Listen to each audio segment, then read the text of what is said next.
We continue our work in the Revelation of John. Somebody mentioned this morning that the meaning seems hidden. And I thought, yeah, kind of like the parables of Jesus. You got to work at it. Then it's yours. So listen what the Spirit of God may be saying to you through the words of this text, but please keep in mind as you hear them that, I like a challenge.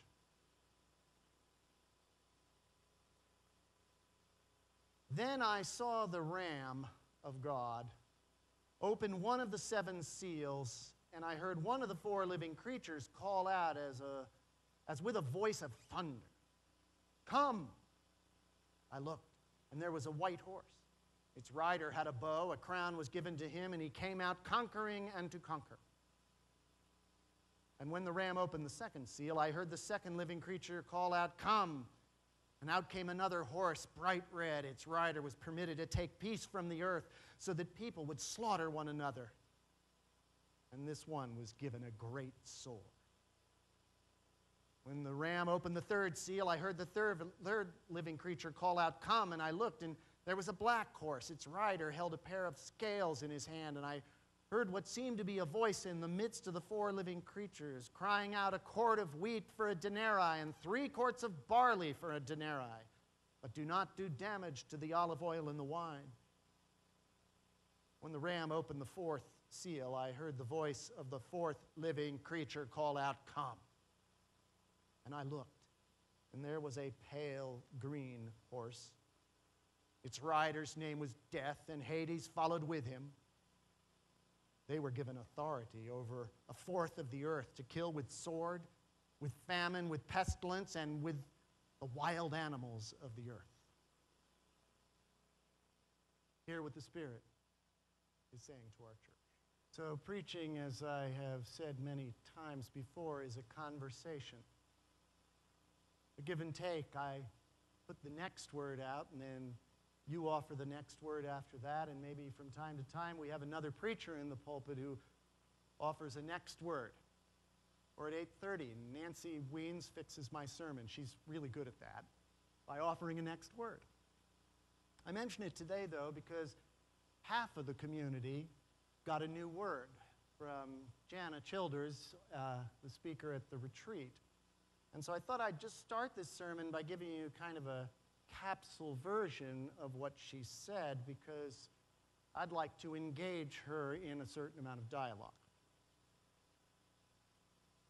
She went to Genesis 1 to talk about the fact that a spiritual life and a creative life are the same thing.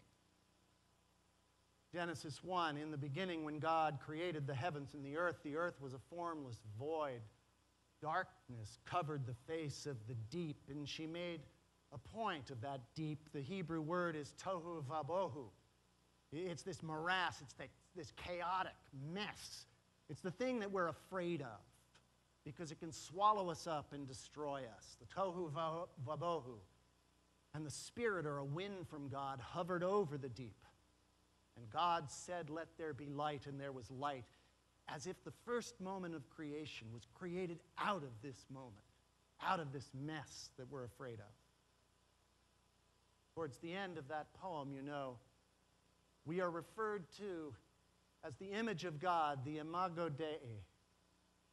The image of God, and what image could we possibly have but that of the Creator, the one who takes that tohu vabohu and applies creative power and moves to the next beautiful thing, the light that comes into the world.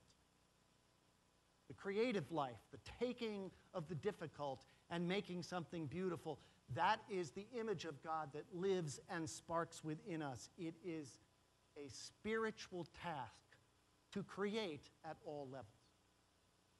A spiritual task.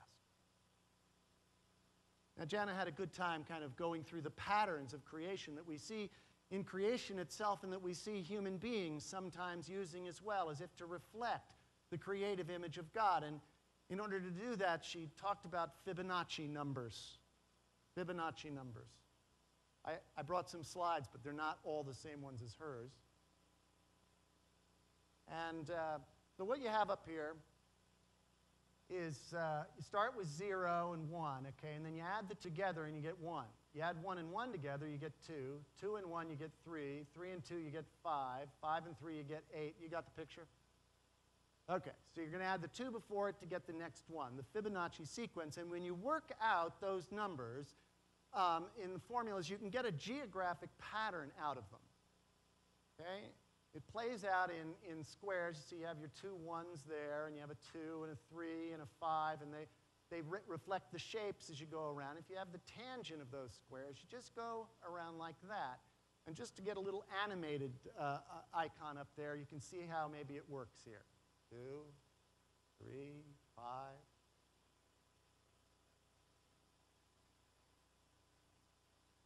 God, I love computers. All right, so that's how they work themselves out. And so, you know, we can see that you got the spiral, and it's based on these squares that play out with the Fibonacci series of numbers, right? But they show up in nature. The shell. The Fibonacci sequence shows that spiral out. That's the Fibonacci sequence moving. It goes in galaxies. The same kind of sequence. This is God's creation, the patterns that seem to exist at a number of levels. This next one I love. That's the shape of your ear. Okay? Effectively using the Fibonacci sequence. But then, you know, we use it, or artists use it as well. Oh, I forgot about this one. This one's fun. Okay? And those of you at the retreat, you get the joke. All right? Jana said that her husband put this slide into her presentation, you see, and, you know, she blamed it on him. And, well, she's wearing a bikini, and I thought, well, this is church after all. We'll cover that part up. But, you know, that follows the Fibonacci sequence as well. And then we do. You know, it's kind of fascinating. You see how the Parthenon is built around the shapes, around the Fibonacci sequence? I mean, the patterns of nature show up in the patterns of our own creative minds. That's her point. As above, so below. As we see how God creates, we recognize the own spark of our own creativity within it. As above, so below. And as I read the Revelation of John, chapter 6, it came to me that Fibonacci numbers, the creative, is not the only kind of pattern that plays itself out in a number of ways. Chaos, the tohu wabohu, plays itself out too. We can see it in the 4 horsemen of the apocalypse. For the people that originally heard this, they're going to think about that white horse with the bow. They're going to think about Parthia, the nation of Parthia that stood at the border of Rome, and Rome suffered a tremendous defeat to its archers. This was an attack that took place on the empire, and it took something away from them, took something of their own self-image away from them. It tore them down. And so can you imagine how at a moment like that, the peace, the red one, the red horse comes out, and the peace is taken away from the empire. No longer a sense of wholeness, a sense of being settled in the power that you have to create. And finally, that leads one to begin to deteriorate. And so it's a vision of the society of Rome starting to collapse. A denarii for a bushel of wheat, you ought to be able to get 16 times that.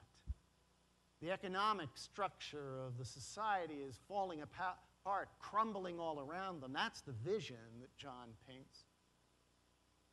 Until finally that 4th horse comes, and you know it's not black. It's pale. Green, it's lifeless. It's flat. Death. It's the tohu wabohu. That moment of chaos and corruption when we find ourselves giving up in the face of it. We need somebody, some spark. Who is going to bring life into that? That's the question of the entire revelation of John. Think about our nation, or really the nations of the Western world over these last years. An attack comes, a terror attack. It takes something of us away. and the sense of peace and security that we had is taken away. Then we're nervous, and what happens? But we begin to deteriorate in our society. The rights we once had begin to take away. The political system we have is certainly at its stressing and breaking points. It's as though things are crumbling about us. We end up with a society that has a kind of death wish. Well, our children are killing themselves. Without the meaning and the strength and the structure of God's law and presence, the society's structure is deteriorating, and sooner or later it begins to look like pale green and death. The tohu wabohu. The moment that we look for that creative spark, who's going to make it right? I heard a great story yesterday on NPR about the USS Cole when it was attacked. Attacked, remember, in Yemen. The soldiers were telling the story, or the sailors were telling the story of being attacked, and the first thing that happened is that attack came and blew a hole in the side of the ship, but immediately the entire crew was afraid. People running around with sidearms drawn because they didn't know if they were under a greater attack.